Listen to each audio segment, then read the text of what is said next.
You're listening to Art Said Podcast, episode number 3, Building Art's Shelves.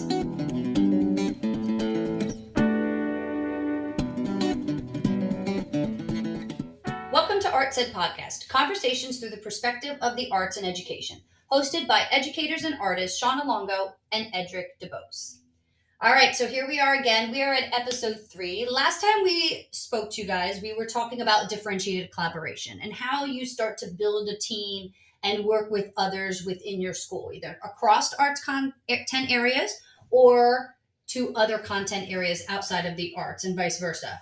And so in order to start having those conversations, there has to be a common language between teachers where they understand what you're talking about. Because a lot of times they don't think they remember what they've learned, what could be 30, 40, 50, who knows how many years ago Right. when they last had an arts class. And so we found it very helpful to create these posters that simplify what are the main concepts taught in each arts discipline. And actually, if you head over to our website that's linked in the description, you can get yourself a free copy of those concept sheets that we created for each of those, each arts area. There's one for music, for visual art, for drama, for dance, and media art. So let's talk through a little bit about what those concepts look like and how you can begin to have conversations. Right. At the highest level, these concepts, you're really talking about the standards. If you look at the arts standards in connection with the standards of other content areas, you'll find a lot of crossover because they intentionally put the two together. So they're scaled in the same sort of way. So you can have a conversation as complex as you need it for whatever. So if you're working at a higher level in terms of secondary, in terms of a high school, and you need a certain level of complexity, it's there. However, when you initially begin the conversation with other teachers of other content areas, you need to keep it as simple as you can. Yeah, you want to make them comfortable having the conversation and you want to meet them in a place where they understand it. And that's where we bring in this concept of building arts shelves. No matter what content area you're teaching, there has to be a shelf to put it on, as we like to say, right? The kids have to have some basis of knowledge in order to absorb what you're saying, to build upon that. And so we like to use that analogy. Even when you're talking with teachers, they need a shelf to put it on. So you start with the simplest kind of concepts that are taught within an arts discipline. It gives you that common language to then build that conversation and increase that collaboration amongst yourselves through this common vocabulary where you both know what you're talking about and what your purpose is. Yeah, so things, where do these ideas connect? Absolutely. That's exactly it. Where is the connection? So let's talk a little bit about these arts concepts. And for some of you who are arts teachers, you're gonna be like, oh yeah, this is like the basis. Yeah, it is the basis. This is what every kid, no matter what, is probably learning and should be, I guess, learning, not to pass judgment, but in each arts area. So let's start with my area of expertise, shall we say, of music. And so there are 6 different concepts when this is pared down to pitch, duration, dynamics, tone, color, form, and texture. And so, pitch is high and low. Duration is long and short. Dynamics is loud and soft. I'm giving very simplistic definitions of these, but it makes people comfortable having the conversation. And now if you look at visual art, you have line, shape, color, form, texture, value, and space.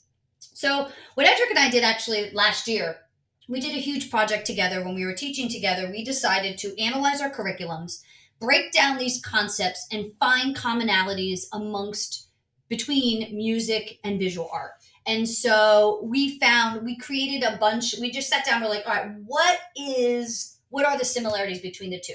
And as you looked at those 6 concepts in each of those areas that we have on those sheets, their form is in both, texture is in both. And so they were really easy starting places. We also made a list for creating projects throughout the year, saying, well, okay, what are some simple things, direct things that we can link together to create projects from? So dots and lines. You have dots and lines in art. You have dots and lines in music. Right. So in terms of musical notation, and in terms of line being the one of the basic essential qualities of art, you have high and low in music. Pitch. Yes, you have pitch. In art, you also have dark values, light values. Don't dark and light, high and low.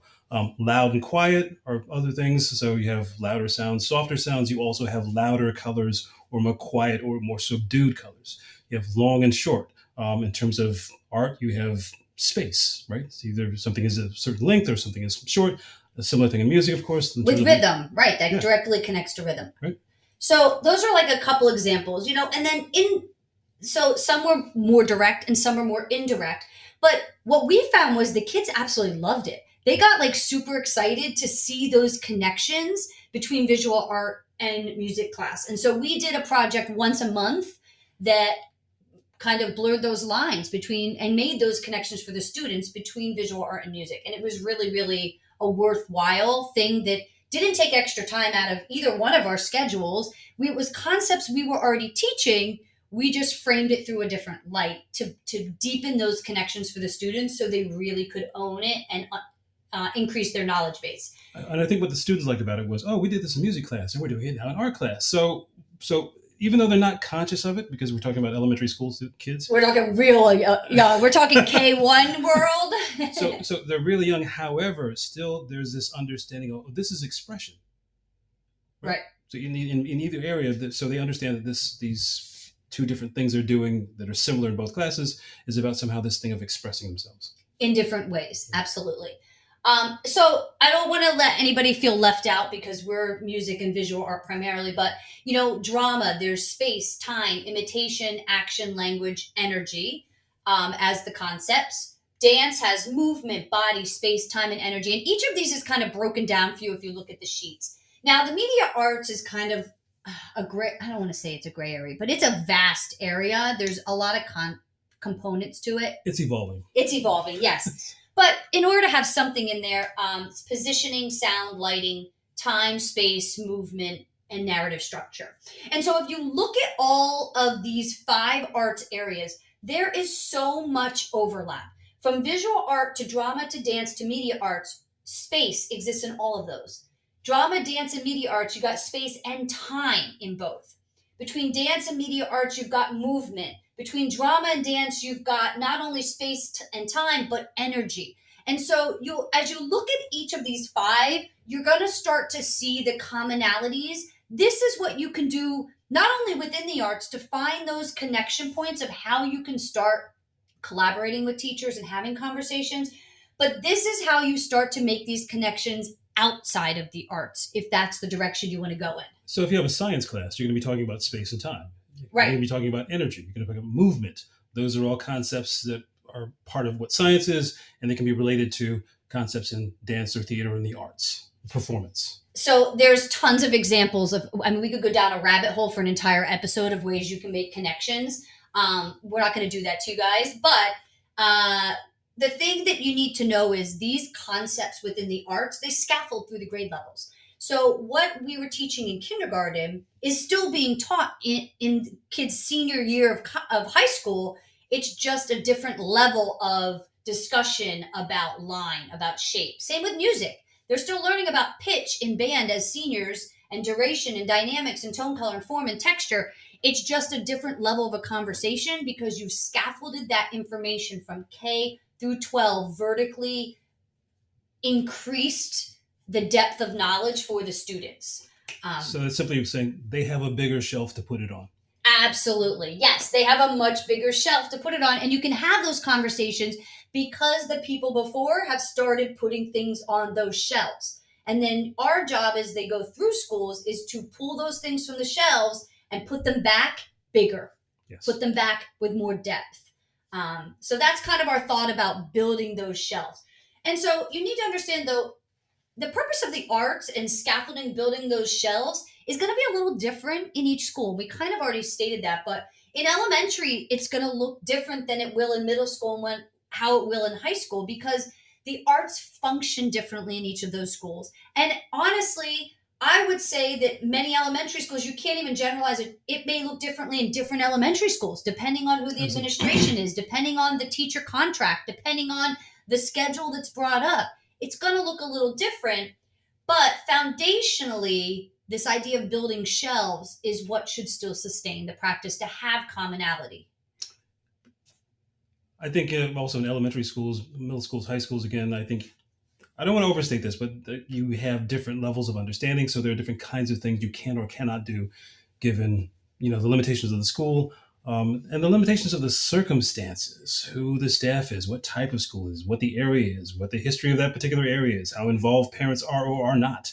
All those things come to figure.